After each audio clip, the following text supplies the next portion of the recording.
दोनों हाथ उठा के जयकार लगाएंगे। बोले देवादिदेव श्री आदिनाथ भगवान की जय जय जय। देवादिदेव श्री पद्म प्रभु भगवान की जय जय जय। देवादिदेव श्री महावीर भगवान की जय जय जय। संत शिरोमणि गुरुवर आचार्य श्री विद्यासागर जी महाराज की जय जय। समय सागर जी महाराज की जय जय जय। गुणायतर प्रेता शंका समाधान भावना एक प्रवर्तक जन जन के संत प्रखर वक्ता बोले परम पूज मुनि श्री प्रमाण सागर जी महाराज के। मुनिवर श्री निर्वेक सागर संधान सागर जी महाराज के।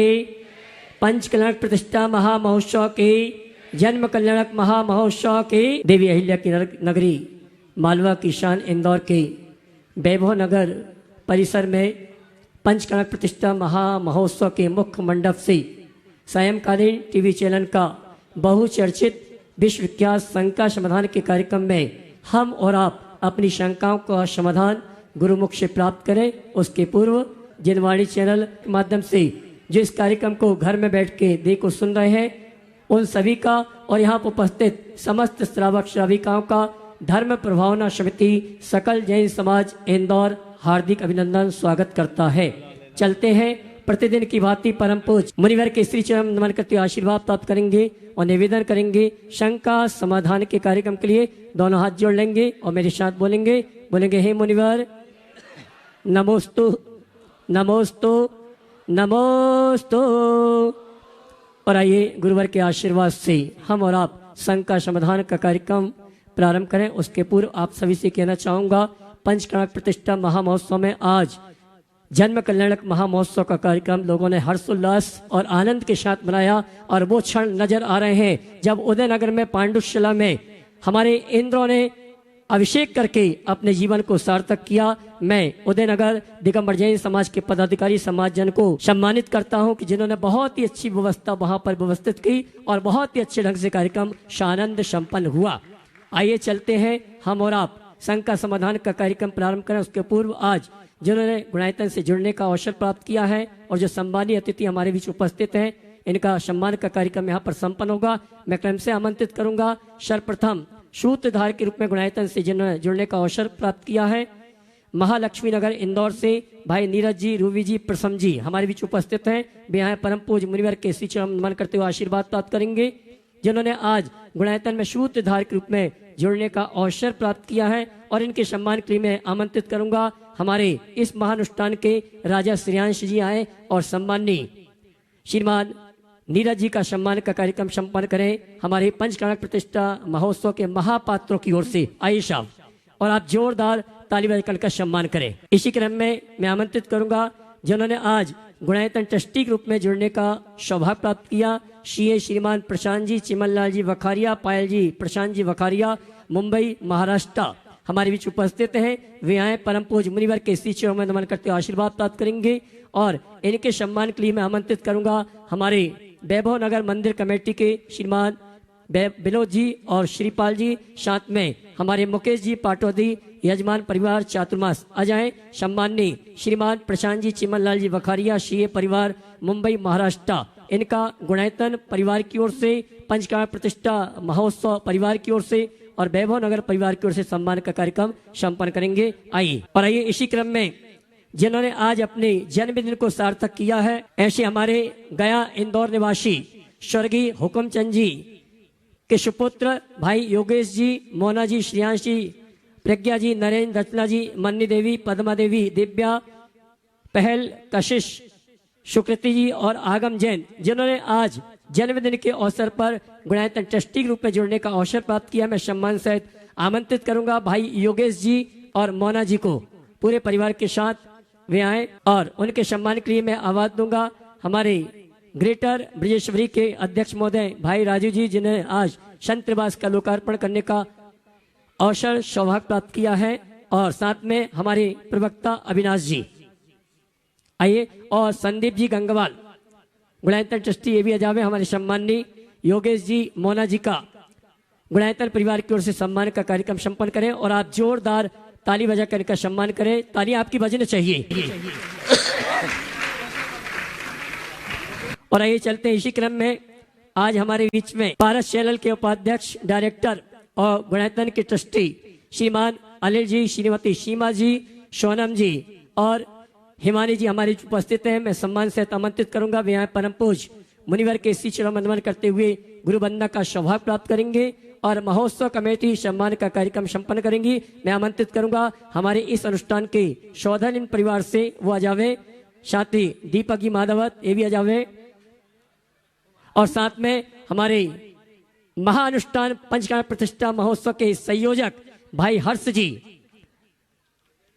जिनके व्यवस्था में बहुत ही अच्छा कार्यक्रम चल रहा है। हमारे सम्माननीय अनिल जी, सीमा जी, सोनम जी और हिमानी जी जो कि गुणायतन के ट्रस्टी भी हैं, पारस के उपाध्यक्ष और डायरेक्टर हैं, उनका सम्मान का कार्यक्रम संपन्न हो रहा है। आप जोरदार ताली बजाकर उनका सम्मान करें। और आइए इसी क्रम में मैं आमंत्रित करूंगा जिन्होंने आज जन्मदिन के पावन अवसर पर गुरुवर का आशीर्वाद प्राप्त किया, भारतवर्षी तीर्थ क्षेत्र कमेटी के अध्यक्ष दिगंबर जैन महासमिति के राष्ट्रीय अध्यक्ष संगठन मंत्री भाई डी के जैन 78 आज हमारी उपस्थित हैं। वे आए परम पूज मुनिवर के श्री चरण वंदन करते हुए आशीर्वाद प्राप्त करेंगे और इनके सम्मान के लिए एक बार पुनः आवाज दूंगा। मुकेश जी पाटौदी वे आए, साथ में राजीव जी और अनिल जी पारस चैनल डायरेक्टर, ये सभी आएंगे। सम्माननीय भाई डी के जैन का सम्मान का कार्यक्रम संपन्न करेंगे। आइए सब। और इसी क्रम में आज वैसे तो कार्यक्रम कल होना था गर्भ संस्कार की विधि का, लेकिन आज गर्भ संस्कार विधि का कार्यक्रम संपन्न हुआ और लगभग 60 से 70 महिलाएं, गर्भवती महिलाएं वहां पर उपस्थित हुई और हमारे विशेष निवेदन पर भोपाल से 2 बहनें आई जिन्होंने हमारे गर्भवती महिलाओं को मंत्रों के द्वारा गर्भ संस्कार विधि संपन्न की है। मैं सम्मान से आमंत्रित करूंगा बहन डॉक्टर शिल्पी जी भोपाल और बहन सपना दीदी भोपाल, ये दोनों आएंगी। परम पूज मुनिवर के श्री चरण वंदन करते हुए आशीर्वाद प्राप्त करेंगे और उनके सम्मान के लिए आमंत्रित करूंगा श्रीमती चंद्रकला जी पाटनी और छवि दोषी, ये आएंगे। हमारी दोनों बहनों का जिन्होंने हमारे एक छोटे से निवेदन को स्वीकार किया, आज प्रातः काल की बेला में आई और 3 बजे से गर्भवती महिलाओं को मंत्रों के माध्यम से संस्कारित किया है। मैं चाहूंगा इन दोनों बहनों के लिए आप जोरदार ताली बजाकर का सम्मान करें। और आइए चलते हैं सम्मान के इसी क्रम के साथ। अब मैं संघ का संविधान के कार्यक्रम के लिए निवेदन करूं और पहली शंका के लिए मैं आमंत्रित करूंगा हमारे भारतवर्षीय तीर्थ कमेटी के अध्यक्ष और मैं हमारे धर्म प्रमाण समिति के अध्यक्ष महोदय रानी दोषी और अशोक जी, ये आएंगे। धर्म प्रमाण समिति की ओर से प्रतीक चिन्ह देकर हमारी दोनों बहनों का सम्मान का कार्यक्रम संपन्न करें। दोनों बहनों का गुणायतन का प्रतीक चिन्ह देकर हमारे अशोक जी, रानी दोषी सम्मान का कार्यक्रम संपन्न कर रहे हैं। और आइए शंका समाधान के कार्यक्रम के संचालन की मैं आप सभी की ओर से निवेदन करूंगा परम पूज मुनिवर संधान सागर जी महाराज से दोनों हाथ उठा के जयकारा लगाएंगे। बोले परम पूज मुनि श्री प्रमाण सागर जी महाराज की। चलते हैं गुरु चरणों में और जैसा भैया जी ने बोला और महाराज जी का भी आदेश कि आज इस जन्म कल्याण के पावन दिन पर और जिनका जन्मदिन भी आज ही है, ऐसे डीके जैन साहब महाराज जी जो आज ये अपने जन्मदिन को सार्थक कर रहे हैं और उन्होंने आपसे आशीर्वाद चाहा है, निवेदन कर रहे हैं कि मैं गुणायतन का ट्रस्टी बनना चाहता हूँ। गुरुवार दोनों हाथ से आशीर्वाद दे मुझे। नहीं और देखिए एक बार ट्रस्टी के रूप में इनका सम्मान। और आइए डी के जैन साहब का सम्मान करने के लिए मैं आमंत्रित करूंगा हमारे हर्ष जी, मुकेश जी, अशोक जी। अगर परिवार के अन्य सदस्य भी हों डीके जैन साहब के तो वो भी आ जाएंगे। फिर से करवा देंगे, कोई चिंता मत करो। ठीक है जब परिवार को लेके आएंगे तब। आइए आज प्रश्न करें। ठीक बहुत सुन। जो अन्य कई संस्थाओं के पदों पर सुशोभित हैं ऐसे डीके जैन साहब अपना प्रश्न कर रहे हैं और उसके बाद में रितेश जी जैन उदयपुर से अपने बीच में जो गुणायतन की ट्रस्टी हैं वे अपना प्रश्न रखेंगे। गुरुदेव के पावन चरणों में नमोस्तु करता हूं और आप सभी को सादर जय जिनेन। गुरुदेव, अभी मेरी आहार जी में शपथ विधि थी भारतवर्षीय तीर्थ क्षेत्र कमेटी मध्यांचल का अध्यक्ष मनोनीत होने पर, वो भी आपके आशीर्वाद से ही हुआ था। मैं मुझसे वहां पर, क्योंकि मैं प्रश्न सिर्फ यही रख रहा हूं कि मुझसे वहां पर जब मैं वहां गया, कमेटी की शपथ विधि चल रही थी, तो विभिन्न संस्थाओं के, चाहे वो आहार जी हो, चाहे पपोरा जी हो, चाहे द्रोणगिरी, वहाँ के पदाधिकारियों ने मेरे से ये पूछा, भैया 31 रथ चले, 41 रथ चले, क्या 108 रथ कैसे चले और वो कैसे चलाए गए यार इंदौर में, ये कैसे 108 रथ मिले कहाँ से आपको? मैंने ये तो गुरुदेव की महिमा है, उसी के अंतर्गत 108 रथ चले हैं। इसी के साथ गुरुदेव मैं एक निवेदन करना चाहता हूँ कि भारतवर्ती तीर्थ क्षेत्र कमेटी पूरे भारत के तीर्थ क्षेत्रों का संवर्धन, संरक्षण और उसकी सुरक्षा का दायित्व निभाती है, उसका विकास भी करती है। वर्तमान समय भारतवर्षीय तीर्थ क्षेत्र कमेटी की बड़ी स्थिति अनुकूल नहीं है।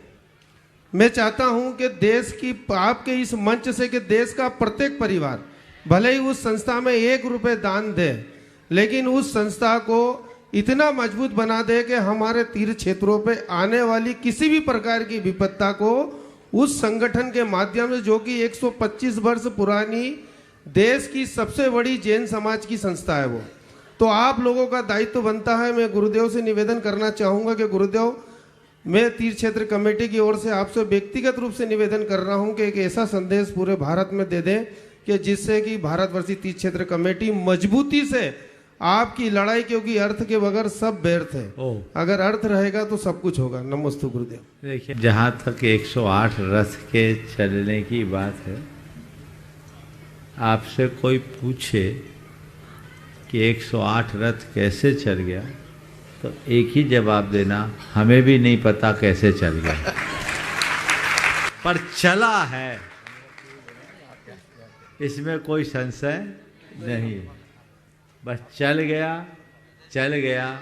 मैं समझता हूँ इंदौर वालों का पुण्य था, सो चल गया। और इस काम के लिए उन तमाम स्थानों के लोगों के लिए एक बार आप करतल ध्वनि से आभार प्रकट करो, जिन्होंने अपने अपने यहाँ के रथ यहाँ प्रेषित किए। 108 रथ जुटाना चुनौती भरा काम था, पर यहाँ 111 जुट गए, 3 प्लस रहे। ये भी एक इतिहास की बात। जहाँ तक तीर्थ क्षेत्र कमेटी का सवाल है, तीर्थ क्षेत्र कमेटी दिगंबर जैन समाज की एक प्रतिनिधि संस्था है और एक लंबे समय से लगभग 100 वर्ष हो गए, 125 वर्षों से हमारे तीर्थों के संरक्षण और संवर्धन के कार्य में जुटी हुई। सभी की ये जिम्मेदारी है कि तीर्थ क्षेत्र कमेटी के लिए अपना योगदान दे। पर मैं तीर्थ क्षेत्र कमेटी से कहता हूँ, वो काम करे, पैसे की परवाह न करे। आज तक तीर्थ क्षेत्र कमेटी को कभी पैसे की समस्या तो नहीं आई, और जब जब आप लोग आए हो, भर के गए हो कि नहीं, ये बताओ। गुरुदेव ने अभी 3 करोड़ रुपए की राशि। हल्ला नहीं करो, बोलो नहीं। कमी क्यों झोली फैलाते हो? समाज में देने वालों की कमी नहीं है। बस हमें अपनी प्राथमिकताएं रखनी चाहिए।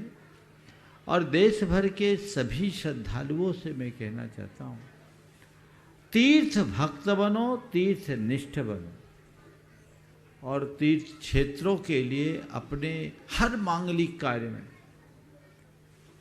कुछ न कुछ जरूर निकालो, और जो भी निकालो उसे वक्त पर सीधे पहुंचा दो। यदि ये परिपाटी बनी रहेगी तो सब काम होता रहेगा। सवाल कमी का नहीं है, सवाल आपके योगदान का है।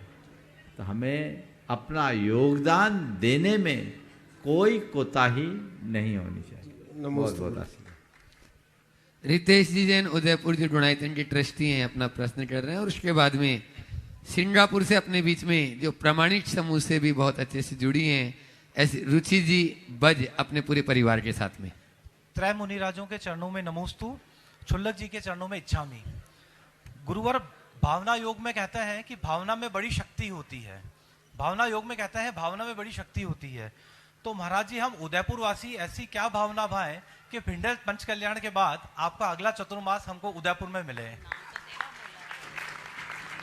बिल्कुल, भावना उदयपुर वाले भावना भाई, जोरदार भावना भाई। और इतना ध्यान रखें कि भावना भाने वाले अकेले उदयपुर में नहीं है, देश में बहुत सारे लोग भावना भा रहे हैं। जिनकी भावना भारी हो जाएगी वहाँ चतुर्मास हो जाएगी। समझिए, अब तो भावना भाव इतने से काम नहीं चलेगा, यहाँ भारी भावना भानी पड़ेगी और उसके लिए पूरी तैयारी करनी है। नमोस्तु गुरुवर, नमोस्तु गुरुवर, नमोस्तु गुरु। सिंगापुर से अपने बीच में रुचि जी बजे, एक बार जोरदार ताली बजा दीजिए इनके लिए, जो प्रामाणिक समूह के लिए वो अपनी अपना परिवार माँ है, माँ को माता संभाल लता जी बजे नमस्ते महाराज जी। वे अपना प्रश्न कर रही हैं। और उसके बाद में जो आज डुनाइतन से संस्थापक सदस्य ट्रस्टी के रूप में जुड़े ऐसे सीए प्रशांत जी बठारिया मुंबई तैयार रहेंगे। नमस्ते महाराज जी, ये मेरा पूरा बच परिवार है। मेरा क्वेश्चन ये है, हाँ, आज जन्माभिषेक हुआ भगवान का, और जन्माभिषेक में क्या जैसे जन्म हुआ भगवान का तो उसी समय पांडुक शिला पर सौधर्मेंद्र ले जाता है और कलश करता है। वैसे मालूम ही रहता है कि समाज में कि 45 दिन पूरे होने के बाद मंदिर ले जाते हैं बच्चे को और फिर दर्शन कराते हैं, कलश कराते हैं, तो ऐसा बहुत अच्छा, क्या इसका शंका का समाधान? बहुत अच्छा सवाल है। ओ ओ ओ अच्छा सवाल है। देखिए, आम व्यक्ति और भगवान में बड़ा अंतर है। एक आम बच्चा जन्म लेता है तो जन्म के बाद उसका नामन होता है, शायद 10वें दिन करते हैं ना, कब करते हैं? हाँ, 10 दिन बाद करते हैं। लेकिन भगवान का ये नमन तत्क्षण होता है, उसी दिन होता है। क्यों होता है? कि भगवान असाधारण क्षमता के धनी होते हैं, उनका शरीर निर्मल होता है, वो जन्मतः 10 अतिशय के धारी होते हैं। और आप देखो, बच्चा जन्म लेने के बाद बैठने में कितने दिन लेता है? लगभग 6 महीना। पर भगवान तो जन्म के बाद ही बैठ जाते हैं। और जो भगवान के जन्माभिषेक के कलशों की चर्चा सुनोगे तो कान खड़े हो जाएंगे, अचरज में पड़ जाओगे। लेकिन वे अतुल बल के धनी होते हैं, समझ गए? इसलिए भगवान के साथ ये संभव है, आम जनों के साथ नहीं। इसलिए इसमें दिमाग मत लगा, है ना। और ये अभिषेक करने वाले कौन है? भगवान के परिवार के कोई नहीं है, सब देवगण हैं। तो देवों को तो सूतक पातक ऐसे नहीं रखता, इसलिए टेंशन रखने की जरूरत नहीं। नमोस्तु नमोस्तु। सीए प्रशांत जी बठारिया मुंबई, जो डुनाइतन के ट्रस्टी हैं, परिवार पूरा आ जाए, उनका एक साथ हो जाए, प्रश्न कर रहे हैं। और उसके बाद में उनके जीजा जी भी करेंगे। हाँ, मेरे जीजा जी एक भी है। प्रश्न उनके जीजा जी भी। और उसके बाद में आज अपने बीच में पारस चैनल के डायरेक्टर सहपुरा से अनिल जी जैन यहाँ पर उपस्थित हैं, वे अपना प्रश्न करें। महाराज साहब को नमोस्तु नमोस्तु नमोस्तु। महाराज साहब, 4 दिसंबर 2024 मेरे लिए स्वर्ण अक्षर जैसा है। आपका आशीर्वाद मिला, मुझे सौभाग्य प्राप्त हुआ। मैं महाराज साहब को ही पूछा था, एक और क्वेश्चन है मेरा, ये उद्वेग हमको अभी ऐसा नहीं कि सिर्फ खराब टाइम होता है तभी होता है, बहुत सुख होता है तब भी होता है, दुख होता है तब भी कुछ न कुछ बेचैनी चलती रहती है। ये उद्वेग का कारण क्या है? और ये बढ़ते ही जा रहा है, और दिनों दिन बढ़ते जा रहा है। और मैं सहजता रखना चाहता हूँ। महाराज साहब 2 साल से कोशिश कर रहा हूँ, कुछ परसेंटेज कम हो रहा है। मैं उसको अभी संकल्प लिया है, हर साल संकल्प लेता हूँ, आपको ही बताया था। तो सहजता तरफ बहुत सुंदर। उद्वेग एक संवेग, और ये एक प्रकार की दुर्बलता भी। इसी कारण व्यक्ति असहज हो जाता है। हर्ष हो या विषाद, दोनों में उद्वेग की स्थिति आती है, और ये हमें असहज बना देता है। इससे बचने के लिए नियमित भावना योग कीजिए, पूरा भावना योग। भावना योग से तो पतित होंगे आप। थोड़े दिनों में ही ये पाएंगे कि मेरा उद्वेग शांत हो गया। 21 दिन तक लगातार कीजिए, उससे आपको फर्क पड़ेगा और 90 दिनों में बहुत बड़ा परिवर्तन घटेगा। और इसमें एक कमांड अपने मन को बार बार दीजिए, मुझे सहज रहना है, मुझे सहज रहना है, मुझे सहज रहना है। केवल संकल्प से काम नहीं होगा, इस संकल्प को दोहराने से काम होगा। मुझे सहज रहना है, मुझे शांत रहना है, ये दो संकल्पों को आप बार बार बार बार दोहराइए। भावना योग में तो है ही, लेकिन जब खाली हो, मुझे सहज रहना है, मुझे शांत रहना है, अपने मोबाइल की रिंगटोन में डाल दीजिए, अपने दफ्तर में लिख लीजिए, अपनी गाड़ी में लिख लीजिए, अपने कमरे में लिख लीजिए, अपनी टेबल पर लिख लीजिए, मुझे सहज रहना है, मुझे सहज रहना है। बार बार बार बार ये बात जब आपके सबकॉन्शियस माइंड में बैठ जाएगी तो अंदर से उद्वेग उठेगा कषाय के संस्कार बस, तो वहीं जवाब आएगा, मुझे सहज रहना है। प्रशांत भाई करके देखो, मुझे पूर्ण विश्वास है एक दिन तुम ही इस मंच पे आके कहोगे, महाराज चमत्कार हो गया। बहुत सुंदर, महाराज साहब चमत्कार ही होते रहते हैं। बहुत सुंदर। हाँ। उनके जीजा जी प्रशांत जी के जीजा जी भी प्रश्न करें। कोई एक पूछ लो। हाँ नमोस्तु महाराज जी, नमोस्तु महाराज जी। मेरा कोई क्वेश्चन नहीं है, बस सिर्फ भावना योग से ही है। महाराज जी 2019 में मुझे फ्रैक्चर हुआ था पैर में, तब तक मुझे मालूम नहीं था भावना योग का। फिर मैंने एक बार उसे सब देखा टीवी पर, जब आपका भावना योग देखा तो मैंने कंटिन्यूस भावना योग में 1 महीने में खड़ी हो गई, चलने लगी। तब से मुझे इतना अच्छा लगा कि मैंने मेरे घर में सबको भावना योग के लिए जोड़ दिया है, और बस तब से मैंने आपको अपना गुरु माना है। और मैं जब भी मुझे कुछ भी होता है तो मैं 4 बजे उठ के रोज भावना योग करती हूँ, और उस समय बस आपका नाम लेके स्मरण करती हूँ और आपसे शक्ति मांगती हूँ, और मुझे शक्ति मिलती है। मैं पूरा दिन आराम से कर। बहुत नमस्ते गुरुदेव। चलिए ठीक है। अपने बीच में पारस चैनल के डायरेक्टर सहपुरा से अनिल जी जैन साहब, वे अपना प्रश्न गुरु चरणों में रखें। और उसके बाद में बहुप्रतीक्षित, जिनका नंबर बहुत दिनों के बाद आज लगा है, अलका जी जैन, जो एक बहुत अच्छी हिंदी की और साहित्य की प्रोफेसर हैं, वे अपना प्रश्न करेंगे। नमोस्तु महाराज जी, मैं सोनम अनुज जैन जबलपुर से, निर्मा परिवार से और मायके से पारस चैनल परिवार से। महाराज जी मेरा सवाल ये है कि देखा जाता है कि एक जिनालय में बहुत सारी वेदियाँ होती है और प्रत्येक वेदी पे बहुत सारी श्री जी के प्रतिमाएं होती है। कई बार तो ऐसा होता है कि एक वेदी पे अगर पार्श्वनाथ भगवान है तो 10 ही प्रतिमा पार्श्वनाथ भगवान की हैं। तो महाराज जी एक वेदी, एक मंदिर में इतनी सारी वेदी, इतने सारे श्री जी का क्या महत्व है, आप कृपया मुझे समझाएं। देखो, किसी न किसी से प्रेम तो हुआ ही होगा, है कि नहीं? जिससे प्रेम हो उसकी तस्वीर से भी प्रेम होता है कि नहीं होता है? और एक ही व्यक्ति की अगर 50 तस्वीर हो तो अच्छा लगता है कि नहीं? सच्चे अर्थों में जिससे प्रेम हो उसके जितने पोज मिल जाए उतना में आनंद आता है। हमें भगवान से प्रेम है, उनकी जितनी मूर्त बिठा दो उतना आनंद है। अरे किसकी मूर्ति है?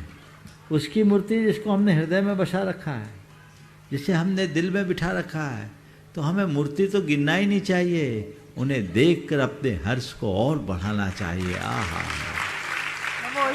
आपकी एक झलक देखने के लिए मैं परेशान था, अब तो सर्वत्र आप ही आप है। भावना ऐसी बनाओ भगवान, मेरा तो बस नहीं है, नहीं तो मैं तो सब जगह आपको ही विराज देता। मेरी तो एक ही भावना, जित देखूं तित दूं। यह है प्रेम, यह है भक्ति। बाकी बात तो करने से भक्ति नहीं होगी। तो मूर्ति गिन रहे कि भगवान के दर्शन कर रहे?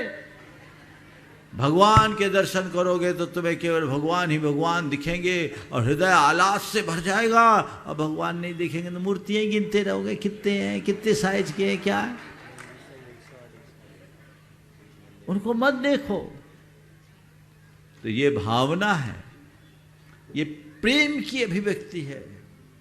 जब तक हृदय में परम प्रेम प्रकट नहीं होता तब तक भगवान की मूर्त नहीं गढ़ती। मूर्ति नहीं, भगवान है, ऐसा श्रद्धान जगाओ तो देखो आनंद क्या आता है। मंदिर में जाने का मजा ही कुछ और होगा। ओम। अलका जी जैन अपना प्रश्न कर रही हैं और उसके बाद में आज जो डुनाइतन से संस्थापक सदस्य के रूप में जुड़े हैं और जन्म कल्याण के इस पावन अवसर पर आज उनका भी जन्मदिन है, ऐसे योगेश जी, मोना जी, गोदा, पूरा परिवार इंदौर गया। गुरु चरणों में त्रैवार नमोस्तु, गुरु संघ के चरणों में नमोस्तु नमोस्तु नमोस्तु।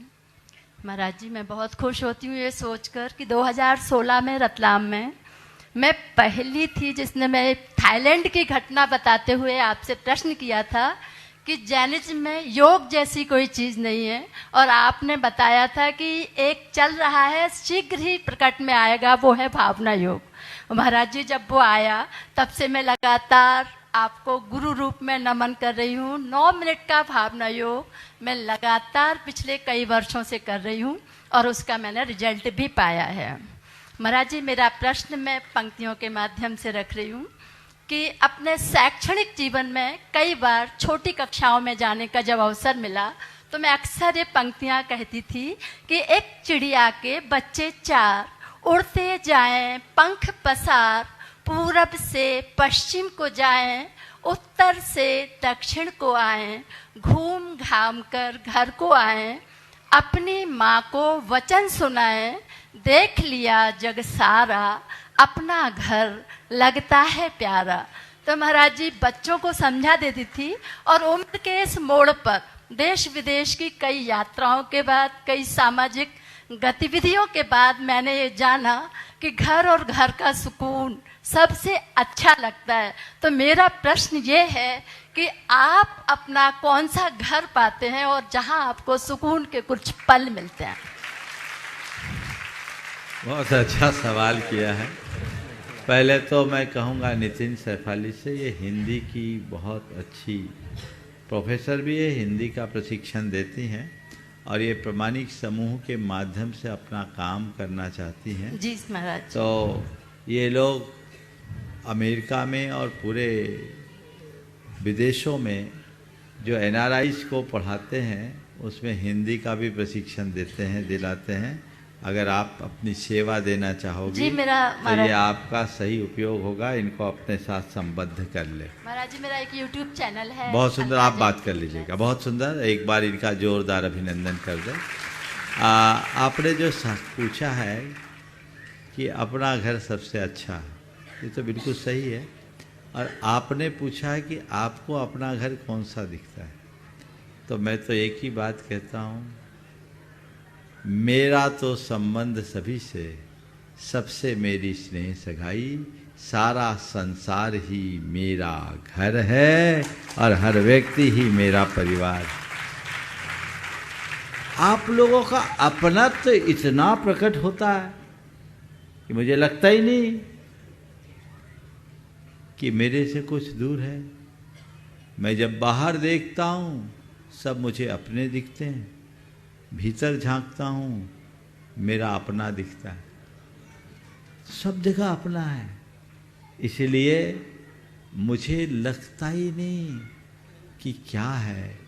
हमारे शास्त्र कहते हैं एवं निजः परो वेत्ति गणना लघुचेतसाम उदार चरित्राणाम तो वसुधैव कुटुंबकम।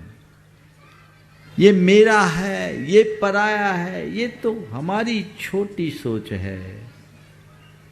जो उदार चरित्र लोग होते हैं उनके लिए सारा संसार ही उनका घर होता है और सारा संसार ही उनका परिवार होता है। अब बताओ, मैं आपसे पूछता हूँ, आप लोग मुझे अपना मानते हो कि नहीं? बोलो, सब मानते हो? तो जिसका सब अपना है, जिसे सब अपना है, उसका सब जगह घर होगा कि नहीं? तो मेरा पूरा संसार घर है। बोलो, घर है ना? तो मैंने कोई गलत बोला क्या? तो जब बाहर देखता हूँ सब जगह मेरा घर है, और भीतर देखता हूँ तो मुझे लगता है बस अपना जो है वो अपना है, बाकी सब सपना है। बस इस सत्य को समझ लेने वाले व्यक्ति के लिए न कुछ अपना है और न कुछ पराया है, बस जो है सो है। नमस्ते गुरुवर, नमस्ते। योगेश जी, मोना जी डोदा पूरे परिवार के साथ में इंदौर गया, जो आज गुणायतन से संस्थापक सदस्य के रूप में जुड़े, वे अपना प्रश्न रख रहे हैं। और उसके बाद में श्रीपाल जी पाटनी महामंत्री वैभव नगर तैयार रहेंगे परिवार के साथ। नमोस्तु महाराज जी। इच्छामी शुल्लक जी। गुरुवर, मेरा प्रश्न ये है कि हम घर या समाज में कोई भी छोटा सा कार्यक्रम करते हैं तो हम अस्त व्यस्त और परेशान हो जाते हैं, लेकिन आपके सानिध्य में बड़े बड़े भव्य पंचकल्याणक विधान आदि बहुत बड़े प्रोग्राम्स हो जाते हैं, फिर भी आप सहज और सरल दिखते हैं। क्या आप भी कभी परेशान होते हैं? देखो, तुम लोग परेशान होते हो इसलिए क्योंकि तुम लोग कार्यक्रम करते हो, और हम कोई कार्यक्रम करते ही नहीं तो परेशान कहाँ से होंगे? हमें सुनो, प्रश्न हो गया? नहीं, समझ गया जो तुम बोलना चाह रहे हो। अच्छा, बोल लो। हमें हर स्थिति में सहज, शांत और अच्छा रहने के लिए आपके 4 मंत्र बताएं। हाँ, सुन लो। पहली बात कि तुम लोग परेशान होते हो इसलिए क्योंकि तुम लोग करते हो, और हम बिल्कुल भी परेशान नहीं होते इसलिए क्योंकि हम कुछ नहीं करते। हम करते ही नहीं, सब होता है। समझ गए? और सहज रहने का यही सूत्र है कि जो कुछ हो रहा है उसे जानो और देखो, सब हो रहा है, मैं कर नहीं रहा। अपने अंदर कर्तृत्व जन अहंकार को हटा दो, कर्तव्य के भाव से करो। मैं केवल निमित्त हूं, करता नहीं। ये बात यदि मनोमस्तिष्क में अंकित हो जाए, रंच मात्र आकुलता नहीं होगी। दूसरी बात, हर कार्य को सकारात्मक दृष्टि से देखो, सकारात्मक दृष्टि से देखो। तो अगर अंदर सकारात्मकता होगी तो कभी भी आप परेशान नहीं होंगे। तीसरी बात, प्रयत्न करो, परिणाम को मत देखो। हमेशा एक बात सोचो, मेरे हाथ में एफर्ट है, रिजल्ट नहीं। मैं अच्छे से अच्छा प्रयास करूं, परिणाम जो निकले उसे अच्छा मानो। अपने को आकुलता कब होती है? हम चाहते कुछ और हो कुछ जाता है। अरे हमारे मनोनुकूल परिणाम नहीं आए। कल एक सज्जन कह रहे थे, अशोक जी, महाराज हमने व्यवस्थाएं बहुत की पर और अच्छा कर सकते थे, कर नहीं पाया। हमने कहा जो तुमने किया ये समझो कि यही हम कर सकते थे। हम बेहतर से बेहतर करें, उसके बाद हो सकता है परिणाम वांछित न भी हो, पर जो मिला है उसे सहज रूप से स्वीकार करो, उसे ही बेहतर मानो। जीवन के बेहतरी का यही एक आधार है। और चौथी बात, दायित्व बांटना सीखो। चीजों को पकड़ करके बैठोगे उसका बोझ बढ़ेगा, और दायित्व बांट दोगे निर्बोझ होगा। मालूम हम क्या करते हैं? हम तो कुछ नहीं करते, सब सौंप देते हैं। भैया जी करते हैं, महाराज लोग करते हैं। हमारे पास क्या आता है? हमारे पास जो आता है हम फाइल आगे बढ़ा देते हैं। ये लोग करते, परेशानी इनकी, मेरी तो है ही नहीं, है ना? बोलो, ये तरीका है। हाँ, तो वो बोलते हैं हम भी बांट देते हैं। तो बांटोगे तो मजा है, और रोकोगे तो फंसोगे। पावर को डेलीगेट करना चाहिए, काम को बांटने की कला सीखनी चाहिए। मैनेजमेंट का एक पाठ भी है। इसलिए जीवन में आनंद लेना है तो इन चारों सूत्रों को अपना लो, हर पल आनंद से भरे रहो। नमोस्तु महाराज। ये योगेश भाई, गुरुवर ने इस चातुर्मास में जो उनको जो कहा उस अनुसार बहुत अच्छे से, बहुत ही बढ़िया से उन्होंने सारे कार्य किए। एक बार जोरदार ताली बजा दीजिए। गुरुवर के सपनों को साकार किया। श्रीपाल खुशबू आर्जव जैन, जिनको आज 19 पूर्वक गुरुवर का परिधान करके आहार दान देने का सौभाग्य प्राप्त हुआ, ऐसा परिवार और यहाँ के मंत्री भी हैं, वे अपना प्रश्न कर रहे हैं। और उसके बाद में आज अपने बीच में सागर से प्रतिष्ठाचार्य पंडित उदयचंद जी शास्त्री उपस्थित हैं, वे अपना प्रश्न करेंगे। तीनों मुनि राजों के चरणों में नमोस्तु नमोस्तु नमोस्तु। इक्षामि इक्षामि इक्षामि। गुरुदेव, कई बार जीवन में ऐसे प्रसंग आते हैं कि हमें लगता है कि हमसे पुण्यशाली और भाग्यशाली कोई भी नहीं है, परंतु कई बार ऐसा होता है, ऐसी परिस्थितियां आ जाती हैं कि मन बहुत विचलित हो जाता है और भावों में परिवर्तन आ जाता है। जो पुण्यशाली और भाग्यशाली वाला था, वो तो आज मैंने देख लिया कि हम बहुत पुण्यशाली और भाग्यशाली जीव हैं कि आपके चरण हमारी कुटिया में पड़े। परंतु कई बार बहुत बहुत परिस्थितियां ऐसी खराब सी लगती हैं कि अपने भावों को हम नियंत्रण ही नहीं कर पाते हैं। उस समय गुरुदेव क्या करना चाहिए? देखो, हमेशा सकारात्मक सोचोगे तो हर पल अहोभाव से भरे रहो, और नकारात्मकता हावी होगी तो हर पल परेशान हो। आप जिस संदर्भ में बात कर रही हैं उसी संदर्भ में उत्तर देना चाहूँगा।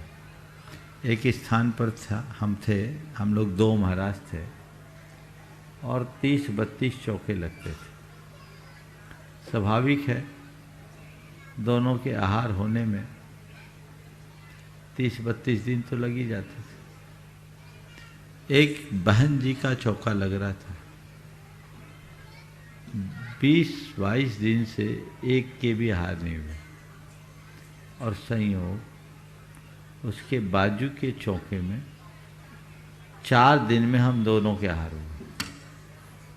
इतने में भी कुछ नहीं, 4 दिन में आहार तो हुआ, लेकिन पड़ोसन ने जब अपना दुख प्रकट किया तो उस बहन जी ने थोड़ा सा अलग लहजे में कह दिया, पुण्यात्माओं के आहार, पुण्यात्माओं के त्योहार होत, पापियों के ते थोड़ी होत। ये बात उसको लग गई और वो एक अपनी सहेली के साथ मेरे पास आई, फूट फूट के रोने लगी। काफ़ी देर लगी उनको सामान होने में। मैंने जब पूछा तो पूरा वाकया बताया कि उनने ऐसा कह दिया कि पुण्यात्माओं के आहार होता है, पापियों के यहाँ थोड़ी होता है। महाराज, मेरा पाप कैसे कटेगा? 22 दिन हो गए, एक के भी आहार नहीं। मैंने उन्हें समझाया और कहा, किसने कहा कि तुम्हें पापी किसने कहा?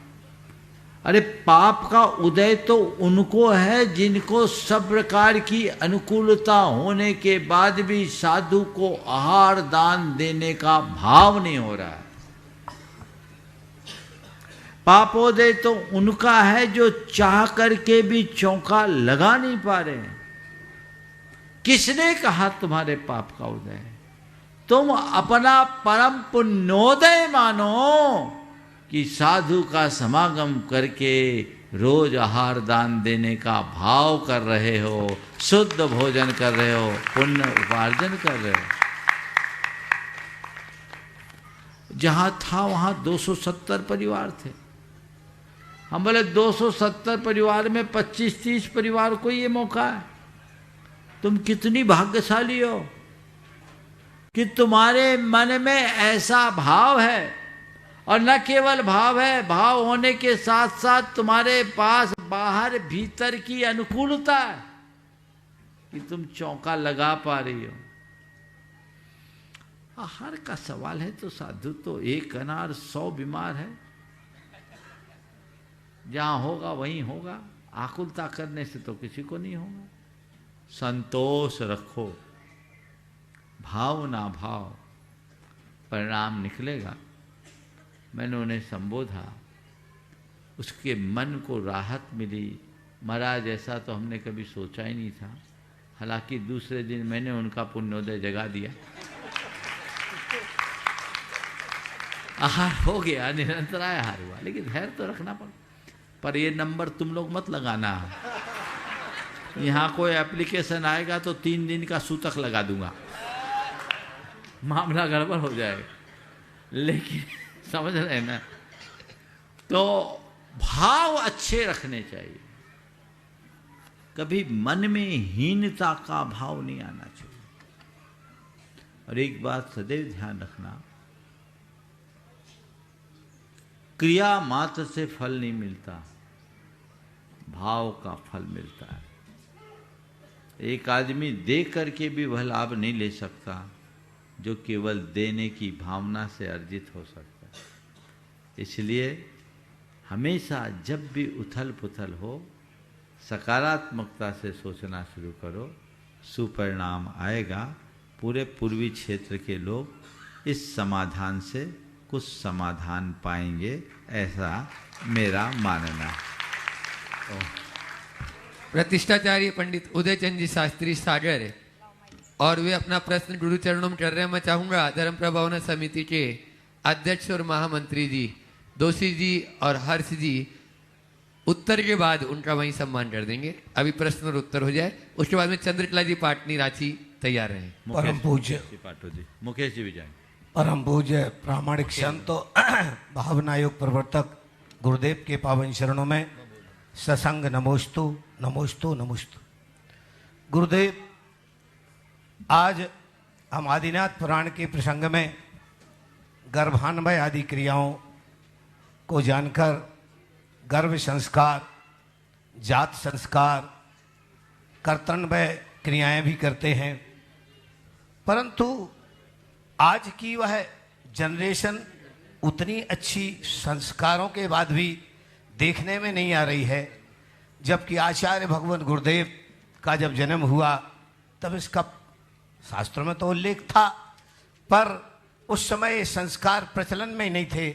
आपका जब जन्म हुआ तब भी ये संस्कार प्रचलन में नहीं थे, पर आप और गुरुदेव में ऐसी क्या क्षमता डाली गई, कौन से संस्कार डाले गए, माँ के अंदर क्या प्रवृत्ति होगी जिसके कारण आप सब हम सब के आराध्य जगत पूज्य हुए। पंडित जी ने बहुत ही विद्वत्तापूर्ण प्रश्न किया कि आज इतने संस्कारों का चलन है, फिर भी उस तरह के लोग देखने को नहीं मिलते, और महान आत्माओं ने बिना संस्कारों को ये सब प्राप्त कर लिया, जबकि उस समय संस्कारों का प्रचलन नहीं था। माना पंडित जी, उन दिनों संस्कारों का प्रचलन नहीं था, पर उन दिनों इतना फिसलन का रास्ता भी नहीं था। अब फिसलने का रास्ता ज़्यादा है, इसलिए संभलने के लिए संस्कारों का प्रचलन जरूरी है। आज संस्कार रहेंगे तो थोड़े बहुत संभले रहेंगे, और संस्कार नहीं तो आदमी नहीं बचेगा। ये जो कुछ चीज़ें बची है तभी तक सुरक्षित है जब तक कि संस्कार, और जहाँ तक संस्कारों का प्रभाव क्यों नहीं दिख रहा है, ये सब दिखेगा। अभी तो पौधा छोटा है, 5-10 साल से ही तो संस्कारों का चलन बढ़ा है। अब ये 20-25 साल के होने दो, तब दिखेगा। और मैं तो इसे संस्कारों का ही प्रतिरूप देखता हूँ कि आज हजारों युवा मोक्ष मार्ग की ओर अग्रसर हो रहे हैं। क्या है संस्कारों का फल नहीं? क्या युवा हो या युवती, वे सब आगे बढ़कर ये कार्य कर रहे हैं। तो इसे हमें संस्कारों का सुफल देखना चाहिए, उसे अनुरूप काम। धर्म प्रभावना समिति के अध्यक्ष महामंत्री जी साथ में मुख्य यजमान मुकेश जी पाटोदी, वे भी पंडित जी का स्वागत अभिनंदन करें। आप लोग जोरदार ताली बजा दीजिए। और इसके बाद में चंद्रकला जी पाटनी रांची मंत्री गुणायतन, वे अपना प्रश्न गुरु चरणों में कर रहे हैं। और उसके बाद में आज जो गुणायतन से संबंध हुए हैं, अभी धीरे धीरे ही सही, प्रोफेसर नीरज जी जैन अपने परिवार के साथ में। मेरी तरफ से जगत के सब्जियों की तरफ से मुनि राजों के चरणों में नमोस्तु, सब छुल्लक जी महाराज के चरणों में इच्छामि। महाराज श्री, इंसान किस प्रकार से जिंदगी जिए कि वो इंसान किस प्रकार से जिंदगी जिए कि वो उसकी कोई निंदा करे तो लोग उस पर विश्वास ना करे। बहुत अच्छा सवाल। हम ऐसी कैसी जिंदगी जिए कि हमारी निंदा पर भी लोगों को भरोसा ना, कुछ ना करें, जीवन में पारदर्शिता रखें, व्यवहार में विनम्रता रखें, वाणी में मधुरता रखें और प्रवृत्ति में संयम और सदाचार रखें। यदि ये चारों बातें जीवन में आ गई तो कोई किसी की कितनी भी निंदा करेगा उस पर भरोसा ही नहीं होगा। वो कहेगा नहीं, मैं मान नहीं सकता, ऐसा हो ही नहीं सकता, क्योंकि मैं सामने वाले को जानता हूं। वो एकदम पारदर्शी है, उसका जीवन नीट एंड क्लीन है, वहां ऐसी संभावना है ही नहीं। और वाणी में मधुरता और व्यवहार में विनम्रता हर व्यक्ति को उसे अपना चहेता बना दे, और प्रवृत्ति का संयम हर व्यक्ति को हर व्यक्ति उसे अपना आदर्श बनाएगा। तो ये चीजें जीवन में घट जाए तो जीवन में आमूलचूल परिवर्तन हो। हाँ, प्रोफेसर नीरज जी जैन जो अपना प्रश्न गुरु चरणों में रखे हैं, और उसके बाद में इस वैभव नगर का जो पुण्य जागृत हुआ और यहाँ के रहवासियों का, तो वैभव नगर रहवासी संघ से श्री यूवी शर्मा जी और उनके साथी गण वे प्रश्न करेंगे। मुनित्रय के चरणों में बारंबार नमोस्तु करते हुए एवं चुल्लक जी महाराज को क्षमा ज्ञापित करते हुए, महाराज श्री सामान्यतः मेरी तासीर नहीं इस प्रकार का प्रश्न पूछने की, पर मेरा ऑब्जर्वेशन है, पिछले कुछ सालों में भी रहा है और अभी भी कह सकते हैं कि हम समाजजन जब एक दूसरे से मिलते हैं किसी सामान्य एक प्लेटफॉर्म पर या किसी प्रोग्राम में, कार्यक्रम में, संबंध में, रिश्तेदारी में, तो बड़े अच्छे तरीके से मिलते हैं और ऐसा लगता है हम एक दूसरे को बहुत क्लोज हैं और हम एक दूसरे के बिना रह नहीं सकते, हम एक दूसरे के बिना कार्य नहीं करते। आपके डिसीजन बोलते हैं कि आपका जो निर्णय हुआ ये हमारा निर्णय हुआ। पर जब यही लोग, हम लोग, या थोड़ा आगे कहूँ तो समझ को जो नेतृत्व प्रदान करने भी लोग हैं, यही लोग जब हमें ऐसा लगता है कि कई सारे काम उनके शीत युद्ध के कारण, धर्म के जो कार्य हैं, धार्मिक कार्यक्रम है, सामाजिक कार्यक्रम है, वो बलि चढ़ जाते हैं। तो हमारा श्री प्रश्न ये है कि इस प्रकार के जो मनमुटाव, दोनों अच्छे लोग हैं, लेकिन उनका जो शीत युद्ध है अपनी अपनी ईगो को लेके एक ग्रुप बन जाते हैं। तो इस तरह की स्थिति में आम समाजजन कोई धार्मिक कार्यक्रम या सामाजिक कार्यक्रम को गति प्रदान करना चाहे तो कैसे कर सकता है और उनके बीच में क्या कर सकता है? एक वाक्य में आपके सवाल का उत्तर दे रहा हूं। जब तक हम सेवा और सद्भाव से जुड़े रहते हैं, हम में सरलता हो, और वो सरलता हमारे जीवन में समरसता घोलती है, संबंधों को मधुर बनाती है। लेकिन सेवा और सद्भाव की जगह जब हम सत्ता और अधिकार की स्थिति में आ जाते हैं, हमारे अंदर अहंकार फैलता है, अहम और उत्तेजना का जन्म होता है, वो हमें आग्रही बना देता है और वही इस तरह की विषम स्थितियों को जन्म देती है। तो ऐसी विषमता भरी स्थिति से बचने के लिए हमें चाहिए कि हम सेवा और सद्भाव को अपने जीवन का आदर्श बनाएं, प्रेम और आत्मीयता पूर्ण जीवन जिए, सत्ता और अधिकार की भावना को दूर रखें, अहम और उत्तेजना से अपने आप को बचा के रखें, जीवन सहज और समरस बने। नमस्ते। इस पंच कल्याण में यहाँ के जन जन का बहुत ही अच्छा सहयोग है, पूरे वैभव नगर के रहवासियों का तो विशेष तौर से, और उसमें आज अपने बीच में यूवी शर्मा जी अपने साथियों के साथ में है। मैं चाहूंगा पार्षद जी राजीव भैया उनका स्वागत भी करेंगे बाद में, अभी पहले प्रश्न कर लें। और अध्यक्ष जी कुछ बोल रहे हैं। हाँ बोलो। ये वो विभूति है जिन्होंने ये वैभव नगर का जो ग्राउंड है, मतलब पूरा तन मन धन से इन्होंने इसमें पूरा सहयोग किया पूरे समाज के लिए। ऐसे यूवी शर्मा, पांडे जी, राजीव भाई, एक बार सभी लोग इनके लिए करतल ध्वनि से सम्मान करें। शर्मा जी। सबसे पहले तो मुनि चरणों में नमन करता हूँ। विनोद जैन साहब ने जो बोला है हम उस लायक नहीं हैं, मैं आपको बता दूं पहले। केवल हम लोग यहाँ पे एकत्रित हुए आपके दर्शन करने के लिए, और हमारी यही मनोकामना है कि आपका ही ऐसे आशीर्वाद बना रहे, यहाँ पे धार्मिक आयोजन और इस टाइप के सब होते रहे, कम से कम वैभव नगर का नाम वैभव के साथ लिया जाए। बहुत सुंदर। देखिए, यहाँ लोगों में जिस तरह की समरसता की भावना है बहुत प्रशंसनीय। अब मैं तो आप सबसे यही कहूँगा, एक संकल्प ले लो कि इस परिसर में, पूरी कॉलोनी और पूरे इलाके में अगर किसी को कोई धार्मिक आयोजन करना हो, हम लोग पूर्ण सुहृदयता के साथ सहयोग करेंगे और तभी वैभव नगर का वैभव जगत व्यापी बनेगा।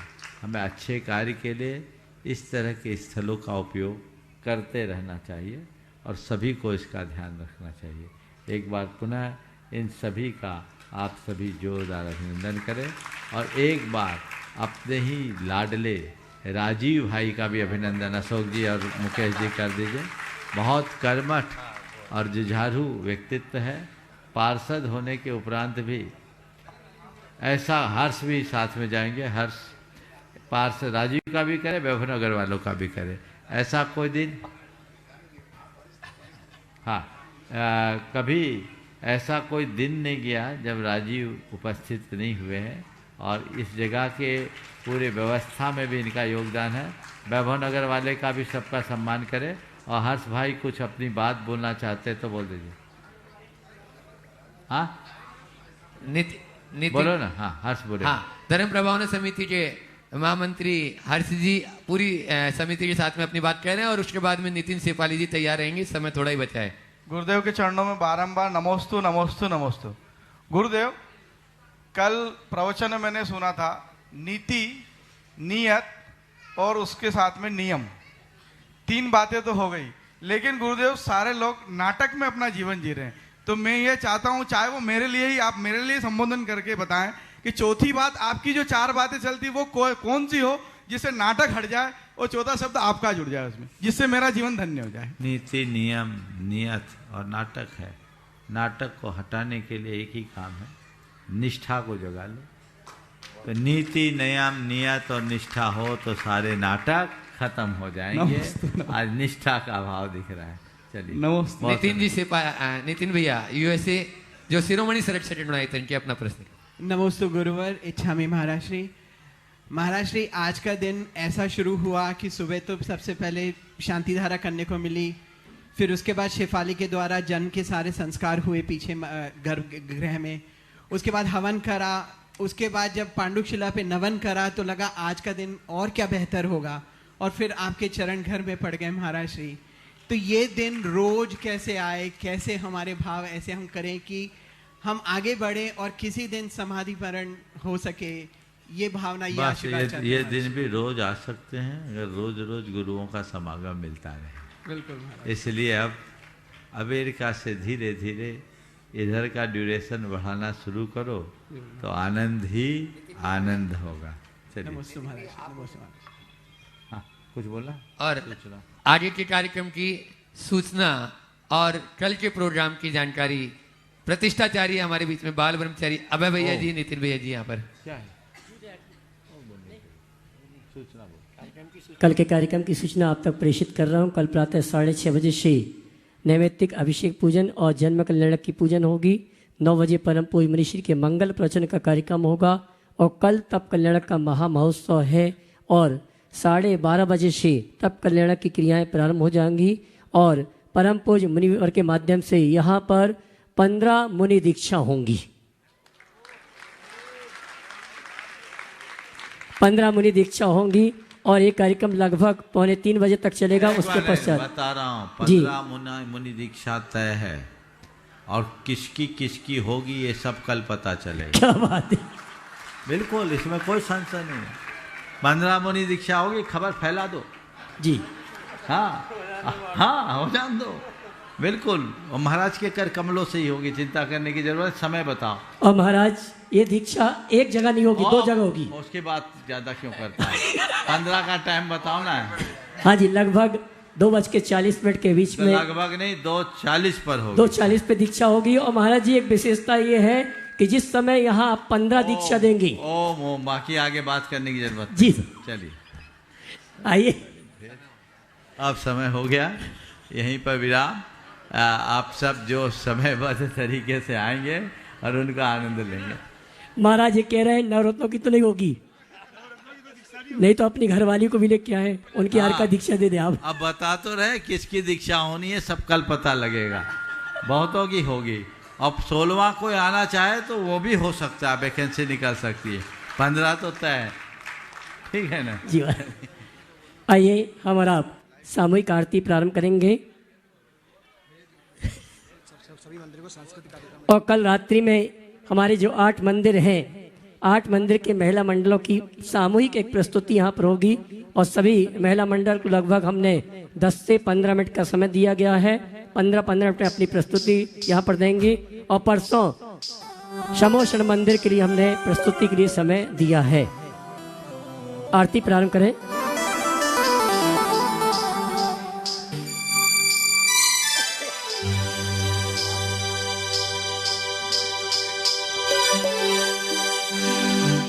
हाँ जी, मैं निवेदन करना चाहूँगा, कुछ व्यवस्थाएं हम बंद कर रहे हैं, ध्यान देना। महिलाओं के कारण हम कुछ व्यवस्थाएं कल से बंद कर देंगे अगर आप व्यवस्थित नहीं होंगे। महाराज जी जब यहाँ से जाएंगे उसकी सूचना आप तक प्रेषित करूँगा। अभी नहीं भैया, आरती प्रारंभ करना। प्रणाम सागर जी महाराज, मैं आज तेरी आरती उतारूं। प्रमाणे सागर जी महाराज, मैं आज तेरी आरती उतारूं।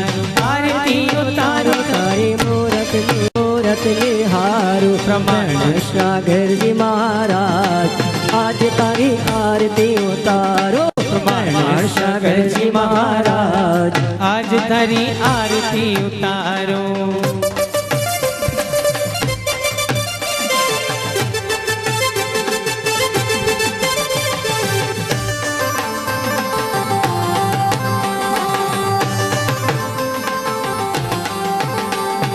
सबसे प्यासी है अखियाँ हमारी, कब से प्यासी है अखियाँ हमारी। गीत राग मूरत ये न्यारी प्यारी, गीत राग मुदिरागे प्यारी प्यारी। वर्षा दो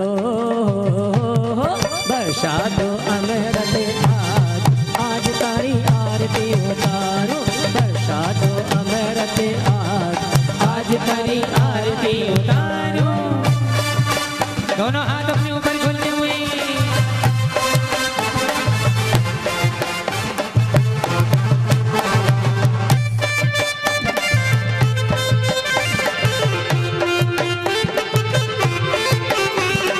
प्रमाण गुरु की महिमा है न्यारी। प्रमाण गुरु की महिमा है भारी। इनके आशीष का अतिशय भारी, इनका आशीष का अतिशय भारी। संयम का